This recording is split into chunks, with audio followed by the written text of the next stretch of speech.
ফ্যাসিবাদকে নতুন রূপে আসতে দেয়া হবে না মন্তব্য করে জামায়াতে ইসলামীর আমির ডক্টর শফিকুর রহমান বলেছেন, দেশের মানুষ নতুন কোনো ভোট ডাকাত দেখতে চায় না। রাজধানীর মিরপুরে আদর্শ উচ্চ বিদ্যালয় মাঠে নির্বাচনী জনসভায় একথা বলেন তিনি।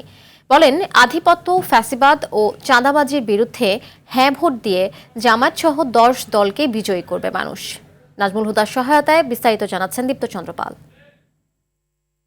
আপনার রুচির সাথে মানানসই স্টাইলিশ সব ডিজাইন থেকে বেছে নিন জংমুক্ত ও long lasting shine basin tap. Fittings shine তো সবকিছু ফাইন।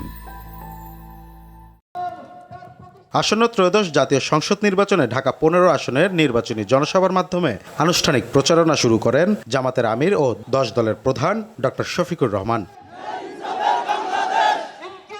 নিজ নির্বাচনী আসনের সমাবেশ জামাত আমির বলেন, যারা নিজেদের দলের কর্মীদের চাঁদাবাজ লুটপাট থেকে বিরত রাখতে পারবে তারাই নতুন বাংলাদেশ গড়তে পারবে।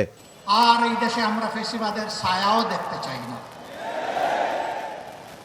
ফ্যাসিবাদ এখন যদি নতুন কোনো জামা পরে আমাদের সামনে আসে, 5 আগস্ট যে পরিণতি হয়েছিল সেই নতুন জামা পরা ফ্যাসিবাদের একই পরিণতি হবে। যারা নিজেদের দলের লোকদেরকে চাঁদাবাজি, দখল বাণিজ্য, মামলাবাজি, দুর্নীতি এইগুলা থেকে নিজের কর্মীকে যারা বিরত রাখতে পারবে, আশা করি আগামীর বাংলাদেশ তারা জনগণকে উপহার দিতে পারবে।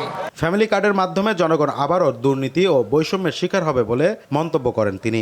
আমরা ওই ধরনের কোনো কার্ডের ওয়াদা দিচ্ছি না।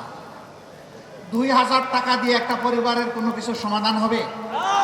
আর আমার ভাই নাহিদ ইসলাম বলেছে তাতে আবার ভাগ বসিয়ে দেওয়া হবে।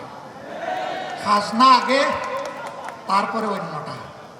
জনসভায় নাগরিক পার্টির আহ্বায়ক নাহিদ ইসলাম বলেন, নির্বাচন সুষ্ঠু হওয়ার কোনো বিকল্প নেই। এজন্য নির্বাচন কমিশনকে নিরপেক্ষ ভূমিকা রাখার আহ্বান জানান তিনি।